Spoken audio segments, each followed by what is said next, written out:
Halo para penggiat hobi, bus mania, truk mania, auto lovers, apa kabar?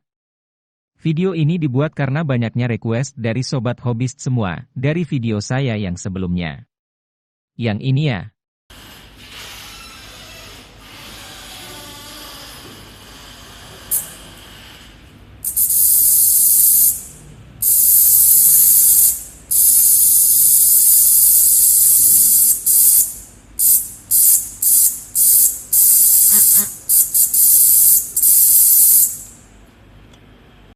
Ya, sebelumnya saya pernah bikin simulasi suara rem angin bus dan truk. Harapannya seperti ini sih.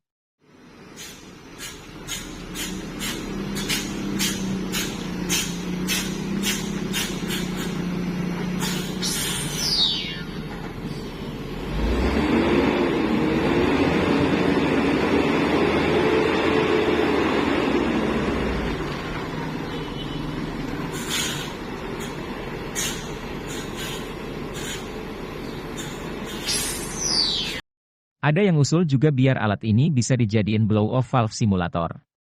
Apa sih blow-off valve itu? Kayak gini nih.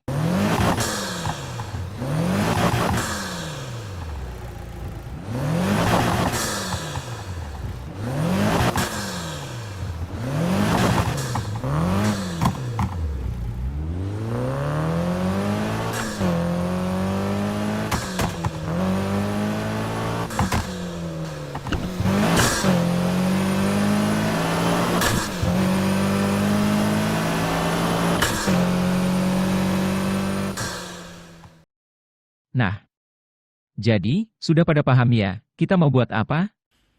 Ya, kita mau bikin rangkaian yang bisa mengeluarkan suara kompresi udara yang seperti pada rem angin bus, atau pada turbocharger. Namun sebelum kita lanjutkan video ini, saya ingin memberikan informasi penting. Channel ini membagikan inspirasi buat para penggiat hobi, kelangsungan channel ini bergantung dari satu klik pada tombol subscribe dari Anda. Sebuah langkah yang mudah bagi Anda, namun bermanfaat besar bagi kami dalam mengembangkan channel yang kaya akan inspirasi. Baik. Mari kita mulai dari merancang skematik diagram. Yang perlu kita pahami adalah, kita perlu rangkaian generator suara yang sesuai dengan rangkaian kita. Pilihan saya jatuh pada white noise generator. Skemanya seperti ini ya, silahkan di screenshot biar mudah dilihat gambarnya. Bagian di dalam kotak merah merupakan white noise oscillator. Komponen utama dari bagian ini adalah transistor NPN dengan tipe Y1 SMD. Transistor nomor 1 berfungsi sebagai penghasil noise. Sebuah transistor yang mendapatkan bias mundur akan memiliki kecenderungan menghasilkan noise. Jika kita perhatikan, transistor pertama sengaja dibias mundur. Perhatikan kaki emitor transistor. Disambung ke positif kan? Transistor kedua berfungsi sebagai penguat. Amplitudo dari transistor pertama masih sangat lemah. Transistor kedua berfungsi sebagai preamplifier untuk mempersiapkan sinyal yang akan diumpan ke bagian amplifier. Bagian selanjutnya adalah regulator tegangan LM7805. Komponen ini berfungsi mensuplai daya ke amplifier yang memerlukan tegangan sebesar 5 volt DC. Bagian terakhir adalah amplifier kelas D, PAM8403. Berfungsi untuk menguatkan sinyal noise sehingga dapat dikeluarkan melalui loudspeaker. Tahap berikutnya adalah perancangan tata letak komponen. Saya merancang tata letak komponen dengan menggunakan perangkat lunak Autodesk Fusion. Rangkaian amplifier PAM8403 saya pasang di atas PCB utama. Tujuannya supaya hemat tempat dan dapat masuk di box X1. Untuk menyambungkan PCB utama dengan amplifier saya menggunakan pin header atau soket pagar. Perancangan tata letak komponen ini dilakukan sebelum pembuatan layout jalur PCB. Namun demikian, bisa jadi tata letak ini nanti dirubah pas bikin layout jalur PCB. Hal ini dikarenakan kadangkala ada jalur yang buntu. Sehingga tidak ada jalan lain selain merubah tata letak komponen. Nah, setelah desain mekanik selesai, barulah kita memikirkan perancangan jalur PCB. Saya menggunakan perangkat lunak Sprint Layout. Jalur PCB yang kita gambar ini nantinya akan kita cetak ke PCB polos. Ada banyak metode mencetak PCB, seperti metode setrika, pakai autan, pakai spidol, dan lain-lain. Kali ini saya akan mencetak PCB dengan menggunakan mesin plotter. File output dari program yang saya gunakan adalah Gerber file. Saya perlu mengkonversi ke G-code dengan menggunakan software Flatcam. Bagian video ini saya percepat 7 kali. Karena pada kenyataannya diperlukan waktu yang lumayan lama untuk merancang sebuah PCB. Pada bagian selanjutnya akan saya tampilkan proses pembuatan PCB-nya.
Terima kasih telah menonton video ini sampai akhir. Sebetulnya banyak cara untuk membuat efek suara rem angin. Jika sobat semua mempunyai cara yang lebih oke, silahkan tulis di kolom komentar. Jangan lupa juga untuk subscribe, like, dan komen video ini. Akhirnya, sampai jumpa di video selanjutnya.